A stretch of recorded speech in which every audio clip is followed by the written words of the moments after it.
Hey guys, this will serve as the weekly overview for August 5th. To start out, we do have some announcements, schedule and class changes. So throughout the month of August, we are trying to shift some things to improve the use of our space, maximize the coaches' hours as far as like how many people we're training in the class, try to get attendance up in classes that are a little bit lower. So there's some changes that are coming. If you guys have any questions or concerns about those changes, you can reach out to me again at brandon@makocrossfit.com. Pretty much to the noon class, we're going to be the same schedule as we've always been. We are going to close from 1 to 2:30 every day during the week. That's going to allow us to do some cleaning, maintenance, and coach training, staff training, and just kind of get our stuff together as far as after we had a big morning and then get ready for the PM crew. We have the same schedule on Monday through 6:15. On Tuesday, we are going to change that 6:15 class to a specialty gymnastic class. Wednesday, it'll be a specialty weightlifting class. Then we have normal schedule on Thursday. And then we are going to close on Friday due to the lack of attendance. If we do get a big push to have that or get that class back, then we will do so. We will be changing the schedule potentially monthly if we need to. But the whole thing, again, is to try to accommodate not only more athletes in class, but also to help just kind of get the coaches' schedules a little bit more consistent in filling hours. So with the specialty classes, if you guys check your email, you should have the announcement with all of these details. It lays out what the game plan is for those classes with the sample day attached. The program for those classes are very skill specific. So if you did do another class during the day, you could easily come back and do that class and work on that skill. And that, again, that's a part of your unlimited membership. If it's something where you want to do more programming on top of the class, we are trying to revamp some stuff, which we'll be announcing later in the month. Additionally, as far as the schedule, we are looking at opening up some more class options, whether that's on Saturday, like an additional class. And then we have kicked around some ideas for Sunday. We kind of want to get some feedback on what time on Sunday would work to run another class or two. And we're going to be looking at trying to get that announced probably by September, if not sooner, just trying to get everything dialed in and how we're going to do that. August, we are doing a steps challenge. So you can get into this by going to your members app, click the workout icon, at the bottom. It says workout. And then on the top, you can tap the drop down menu. It should read CrossFit or barbell, whatever your main program is. That's what it's going to read. And then you can click on Step Challenge. It'll pull up the daily. It can basically pull up a daily spot where you can enter your steps each day. It'll calculate your steps throughout the month. And we're going to have that challenge, and we'll announce the winners at the end of the month. We may have some prizes and stuff. We're just going to see where we're at as far as attendance with this. But again, let's go over the benefits of the steps. So one thing is it does increase cardiovascular health. We talk about when we're in the class, we're pushing the intensity button a lot. If that's the only bit of exercise you're getting, it would be better for you to also add in some of that lower, easier aerobic work. And walking is a great way to do that. It doesn't have to be super scheduled and where you have to say, I got to go walk for an hour or 30 minutes. There are ways we can do that, and we'll go over that in a little bit just to increase your steps. We also are going to burn more calories, which can equal people that are trying to stay leaner or get leaner. That is a good way to do it, is just adding steps in. And if you're walking or easy jog, again, this should be easy effort is what we're looking for. You can also throw on a rucksack. Things like that would help get those steps or make it a little bit more fun. If you're someone who wants to train, then if you want to train that, then a weighted walk would be good. Increase bone density. Again, as the more we're stepping and walking, we are having a lot of load on our skeletal system from the bottom all the way up, especially if we add in that ruck or weighted vest or something like that. But again, that isn't necessary or necessarily a part of this challenge, the weighted part, but we do want to focus on moving. It will increase your recovery by increasing blood flow. So if you're really sore, whether it's in the core, shoulders, back, legs, walking will help you clear that and flush the lymphatic system just by pumping and flexing the muscles by just walking more. And a good target for daily steps, if you're under 5,000 steps a day, you are considered sedentary. So if that's where you are and you're coming in, you're hitting a super hard workout and then you're not doing anything, you're just laying horizontal, you are kind of slowing down your progress, especially when it comes to the recovery side. So trying to get at least 5,000 steps at a minimum, and then we have the 8,000 to 10,000 targets that a lot of people do. And if you are trying to lose weight and try to push, a leaner body mass, then that 8,000 to 12,000 target is a really good one for you. Now, how you can improve your step count easily, adding in a post workout cool down is a good way to do it. So just you finish the workout, you go for a walk, whether that's a 400, 800, whatever it is, but you're just walking outside. There's no pace, walking and breathing. It helps slow down and down regulate from the intense workout that we just did, and it allows you to start beginning that recovery process sooner. Parking farther away. So if you're going to the grocery store, parking a little bit further away will allow you to get more steps in, and it doesn't add a lot of extra time to your day as far as just getting more steps in. And that could be anywhere that you're parking. If you're going downtown, a lot of times I park far north on North Palafox, and we walk all the way down, on South Palafox to the north side, and then we walk all the way down, and it gets a lot of extra steps in that way. Taking the stairs instead of the elevators, good way to do it. Walking while you're on a call. If you're someone who's always on calls and you're just sitting there on calls and you have a place that's quiet and it's safe to walk, it would be better just to take those calls on the walk. You might find that your mind is kind of operating a little bit better too, as far as just feeling a little more clarity because you're out in nature and you're moving. I know I get some of my most productive calls done while I'm actually walking. Again, just like the noise and things like that are things to consider. And then walking after meals, that'll aid in digestion, but it's just a good habit. So you finish a meal, you go for a walk, and it can be 5 minutes, 10 minutes, whatever. It's basically just filling that time that you're already doing, and it'll help aid in digestion, aid in recovery, and just creating a habit to understand that how important walking is. And then see if you can increase that over the month. You'll be able to, again, log each day. You'll see every day that you logged your steps. And if you can try to improve those throughout the month, just see how you feel. It can be fairly subjective on the sense of how you're feeling. And then objectively, again, those things like recovery, improved sleep, lean body mass, things like that is things that you can kind of measure more objectively. Okay, let's get into the program of the week. So on Monday, we are going to open up with a 1-rep max bench press. We did a tempo the last time, and everyone did really well. Honestly, it could be pretty similar to that today as far as like what you're going to get. But if we can get it, we still want to be controlled. Our thumbs are wrapped. We're coming down. We're pressing up. We're trying to avoid the elbow flare. If your elbows are flaring out excessively, that is when you can put your shoulder into a more compromised position. So really try to think about breaking the bar straight down to the sternum, straight back up, lock out. Try not to move the bar from, if say this is the line right here at my sternum. When I press up, I want to press up here, and not be always taking it back over my eyes. It's down, straight up, locked out. Shoulders are back and packed, pinned to the bench. Glute is on, feet are dug into the ground. That's how it'll allow you to stay connected and actually use your full body. We want to keep our butt on the bench. I don't want to see excessive arching or the hips rising off the bench. If you're doing that, then you're really you're not having as good of a skill transfer from the bench press to all the other pressing that we do. So it's not we're not trying to be the best at benching. We want to see that is a skill transfer to all of our pressing, strength, and endurance, and just movement patterns. So for B, we do have a quote-unquote Metcon, but realistically, this is going to be more of a strength-based Metcon. You should be moving pretty steady through this, but it should be quality sets. So we have 15, 12, 9, 6, 3, strict pull-ups and dips with a 100-foot carry after each of those. Okay, so that just happens after each round. So you go dip or pull-up, dip, carry, pull-up, dip, carry, so on and so forth till you finish that 3. Our RX Plus will be strict chest to bar and strict ring dips. And, obviously if you can hit one of those or both of those, and you're modifying slightly to try to hit that higher level skill and control, that's what we're going to be trying to do. And again, this is more of a strength-based workout. So really focus on doing these sets well, full range of motion, control the down. Again, this isn't going to be a very hard breather. It's going to be more about you're going to feel a lot of muscular fatigue, and it's going to take a little longer. For our fitness, we're going to do jumping chest to bars. But with that, make sure you're not just jumping like a little bit. Make this as challenging jump as possible. If you're making that jump challenging to where you can only do 3 to 5 per set, that's probably a good distance. If you're knocking out all 15 on the jumping chest to bar in a row, then that isn't challenging enough to build strength in the top end of your pull-up. So kind of consider that as making this a tough jump, pull to the chest, and then down, controlled. And if that's done in sets of, again, like 2 to 3, 4 to 5 reps per set, that's going to help you build strength, and that's what we're going to be looking to do.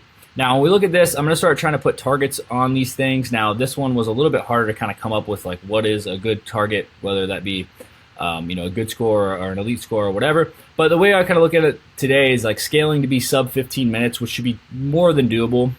It's roughly 5 seconds a rep on these two movements, and then keeping your D-ball carry to 50 seconds to a minute. That gets you that sub 15.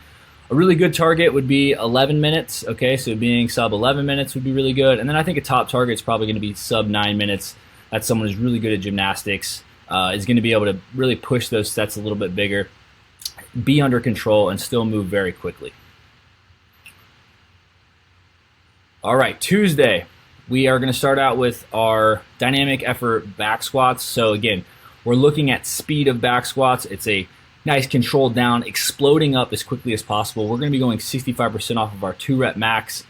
And if you don't have a 2-rep max on that, again, you're just going to go to the toughest weight that you still can move very quickly.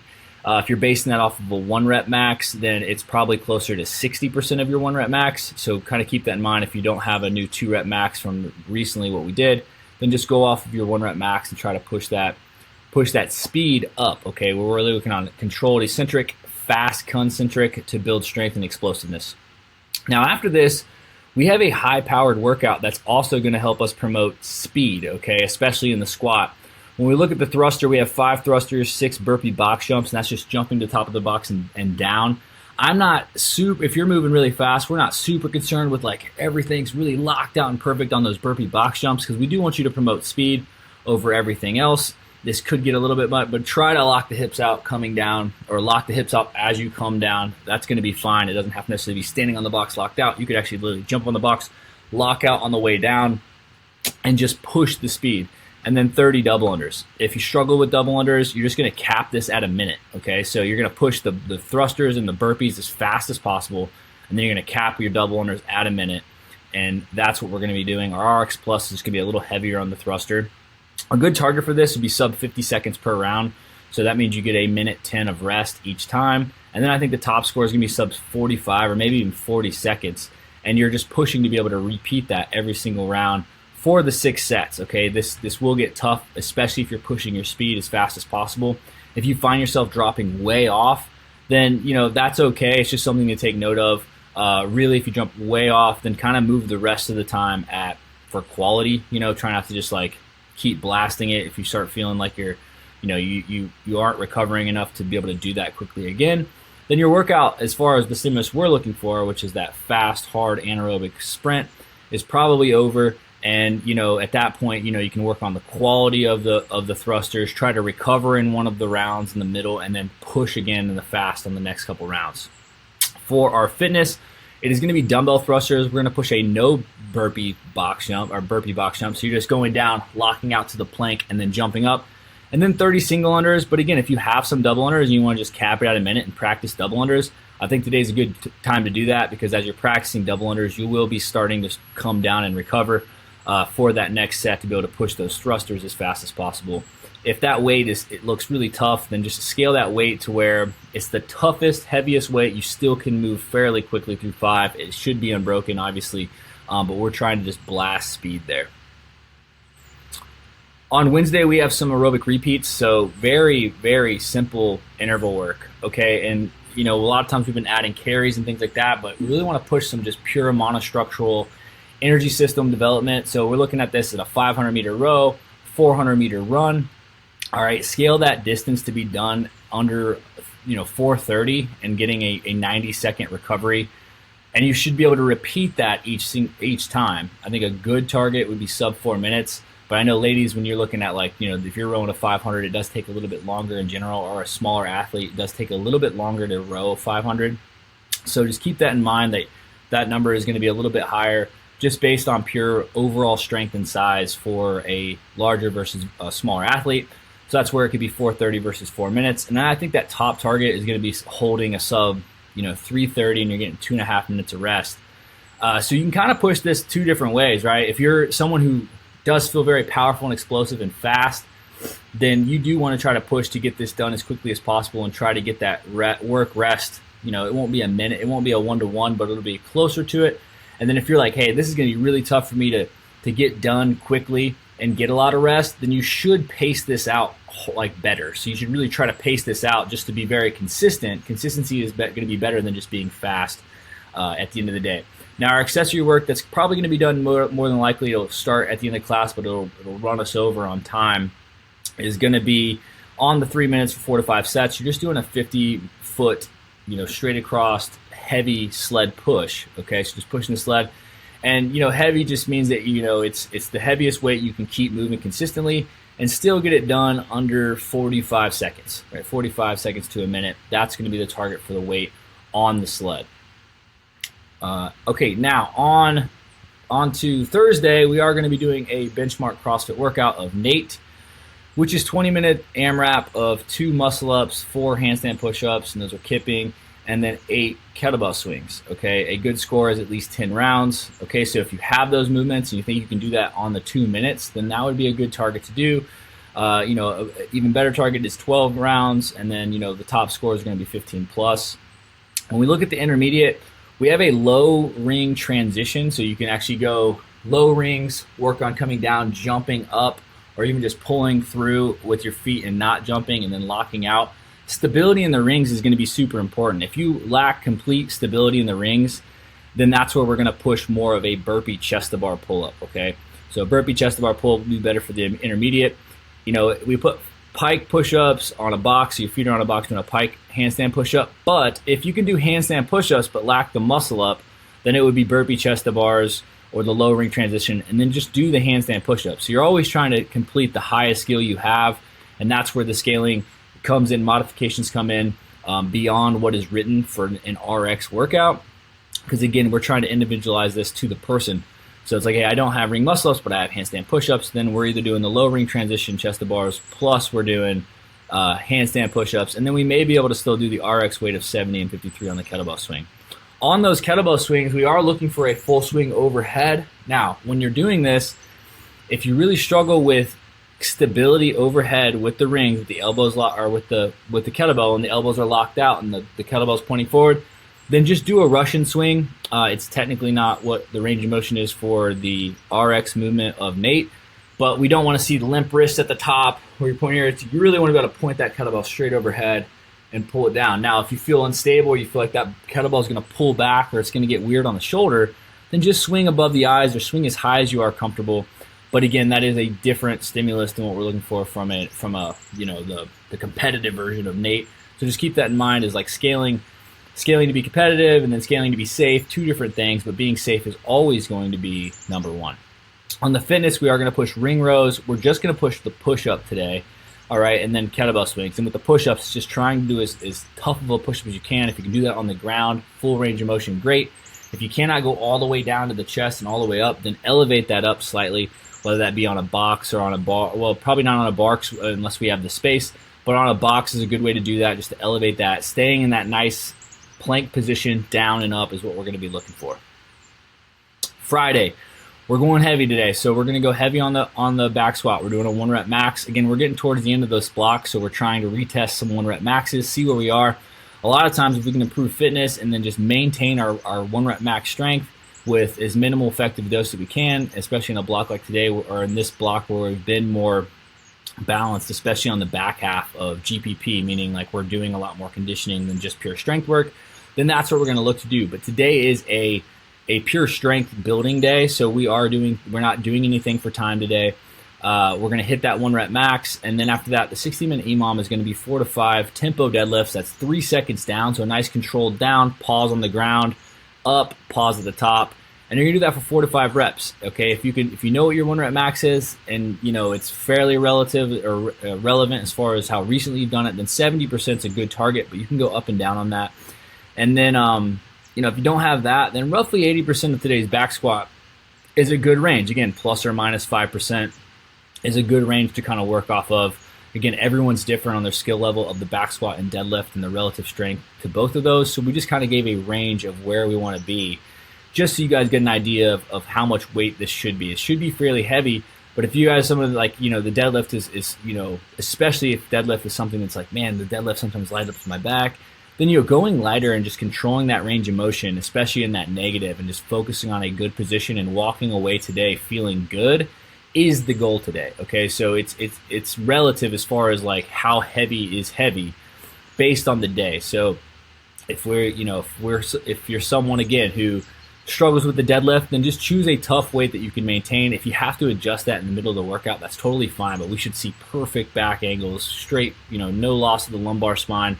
The upper back could slightly round technically as long as the lats are engaged, but even today it's trying to really focus on the position overall and just working through that. Now our single leg Bulgarian split squats, our back foot will be elevated. We do have dumbbells. You can hold those to the side or in the front rack, whatever feels most comfortable, but we do want to push to where 6 reps is tough. Okay, so that means it's going to be fairly heavy for some of you guys, but we don't want to just, that 6 rep range is kind of our last set of a rep that's going to still build strength. And we're going to build that unilaterally, working on just, again, controlled movements. Full range of motion is always the first, right? Controlled and full range of motion.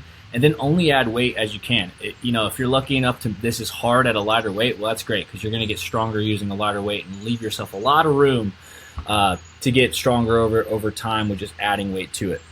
Our accessory work, because this is a max effort day, we're going to do a max effort D-ball hold. Now, I will say if you're pretty strong at the hold, the 100 pounds, been able to hold that for a really long time, if you're pretty strong. So definitely go up to that 150, 160 mark.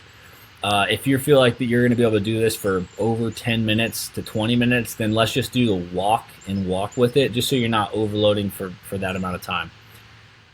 Now, Saturday, we did have to kind of make a pivot due to the barbell club, so we are just going to rerun that workout that we had written last week. Same thing applies here. You're going to split that work up as evenly as possible. And again, just moving steady through this. Had a big week. We're just pushing a nice conditioning piece here. I would say that on the, especially just how the week just went, that, the range of motion on those 3 movements in the middle is super important. And I would just push something nice and smooth and steady on the row and ski. Again, guys, if you have any questions about the programming or any follow-up stuff or any of these changes that we come up with, or something that you don't like, or you would love to see something different, or even get more additional feedback, you can reach out to me at brandon@makocrossfit.com. I'll make sure to get it to the team. We'll talk about it. We'll discuss it. And again, we'll work to implement those things as needed and as soon as possible. All right, let's have a good week.